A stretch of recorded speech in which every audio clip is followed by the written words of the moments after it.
Welcome sa Dries TV. Kung interesado ka sa ganitong news, huwag kalimutang isubscribe ang ating YouTube channel. Maraming salamat! So ayun, welcome back again sa ating YouTube channel mga kakimpaw, and sa update natin ito, ang pag-uusapan natin ay tungkol sa mga importanteng ganap kina Kim and syempre kay Paula Avellino. Pero bago po ang lahat, maraming salamat sa inyong patuloy na pagsuporta at pagsubaybay sa mga daily update natin. Kaya naman bilang pasasalamat, narito po ang mga napili naming komento patungkol yan sa naging previous update. Unang komento mula po ito kay Ginang Corazon Carilla. Sabi niya dito, Ma'am Ders, okay lang yon, talagang every year talagang nagpapalit.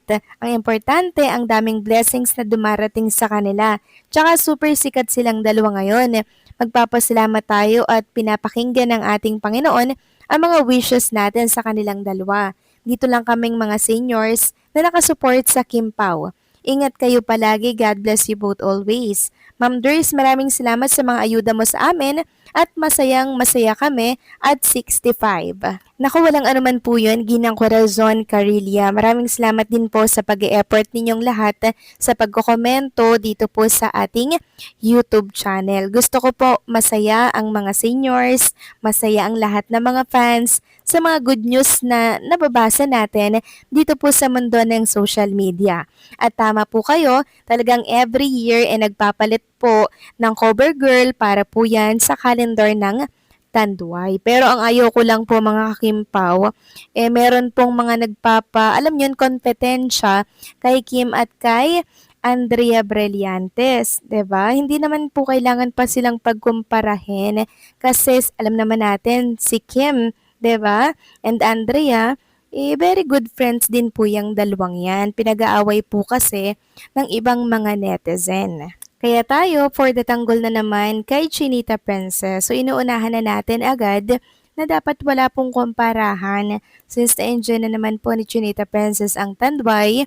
Siya po ay gusto niya yung iba naman po ang maka-enjoy nito. Kaya good vibes lang dahil si Kim and Paula Avellino ay nag-uumapaw po ang blessing. So maraming salamat sa komento, Ginang Corazon Carilla. God bless po sa inyo and mag-iingat kayo palagi. At ang next comment naman mula po kay Ginang Norma Dayag. Sabi niya, Good AM Ders, totoo ba yung caption mo? Kami na ang pinakamasayang fans sa buong mundo. At last sila na for better or for worse. Kaya Lord, walang hanggang pasasalamat ang binibigay namin sa'yo. Dahil dinig mo ang aming dasal. If this legit, then I will make a Thanksgiving Mass for them both. Mga bashers, TY for your bash to Kim Pao, cause Kim Pao has received the blessing of the Lord for their final bow. God bless Kim Pao and all their legit bloggers, fans, seniors, and Aki. To God be all the glory now and forever. Maraming salamat po sa komento, Ginang Norma Dayag. So yan pong iniisip ng marami mga kakimpaw. Bakit agad-agad na pasugod? 'Di ba? Si JP from ibang bansa kung tutuusin, 'di ba? Ikakakita lang nila nung nakaraang buwan, di po ba mga kakimpaw? Tapos ngayon, eto na naman at biglang napasugod. Kaya ang sabi nga ng ilan, baka naman po may biglaan na plano si Kim and Paula Avellino at baka ito daw ay church wedding na. Well, ipagdasal natin mga kakimpaw na ito na nga po yun. 'Di ba? Kasi ito yung wish ng marami. Ito po yung ini-aim ng marami na matupad.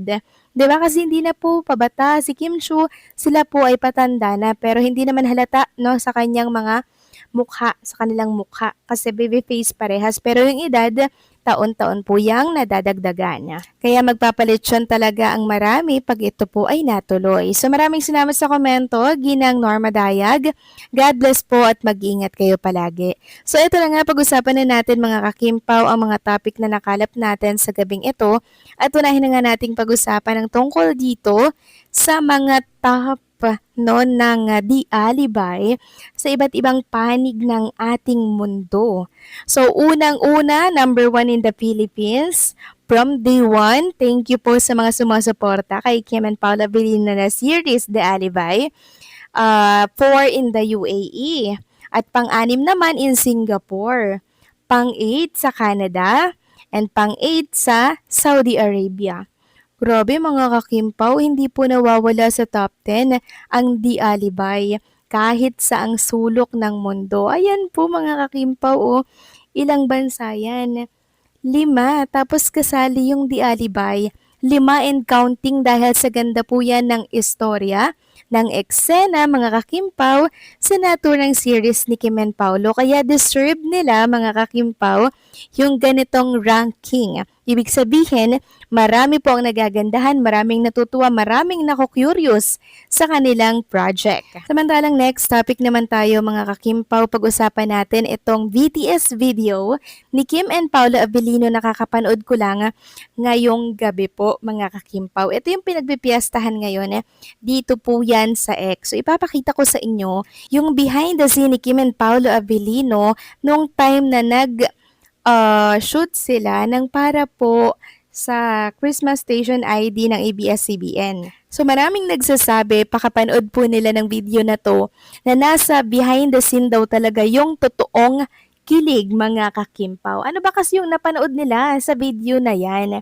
So unang-una mga kakimpaw, tila baga bini-baby ni Chinita Princess si Paula Avellino. Habang si Paulo, para bang sanay na siya na binibaby po siya ni Chinita Princess mga kakimpaw. Ayan po ipapakita ko sa inyo mga kakimpaw ha. Tinatakin po ni Kim Chu yung damit ni Paulo.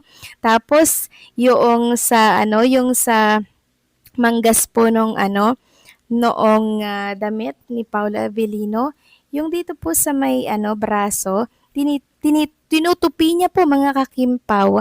Grabe siyang mag-alaga, no? Marami nga nagsasabi na asawa duty si Chinita Princess, maalaga talaga siya sa lalaki. At kitang-kita naman natin dito mga kakimpaw, oh, habang si Paula Avellino, sanay na binibaby at inaalagaan ng isang Chinita Princess. Naku, wala na pong hahanapin talaga si Paula Avellino kasi kay Kim Chu pa lang sobrang panalo na siya.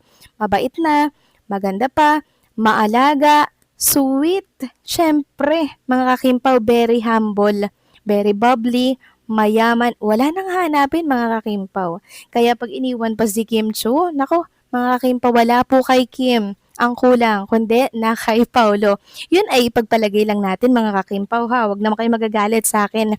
Ibig ko lang sabihin doon talagang si Kim Chu, hindi na yan iiwan ni Paulo Avellino kasi lahat nasa kanya na po. Tingnan nyo naman po, oh. Meron bang gumaganyan dati kay Paulo? Wala. Si Chinita Princess lang talaga yung maalaga kay Paulo Avellino. Kaya ramdam ko yung pagmamahal ni Paulo kay Kim Kasi binibaby siya mga kakimpaw. And si Paula Avellino naman, ganun din syempre kay Chinita Princess. So give and take relationship lamang po yan para mag-work ng sobra-sobra. So anong say nyo dito mga kakimpaw? Please comment down below.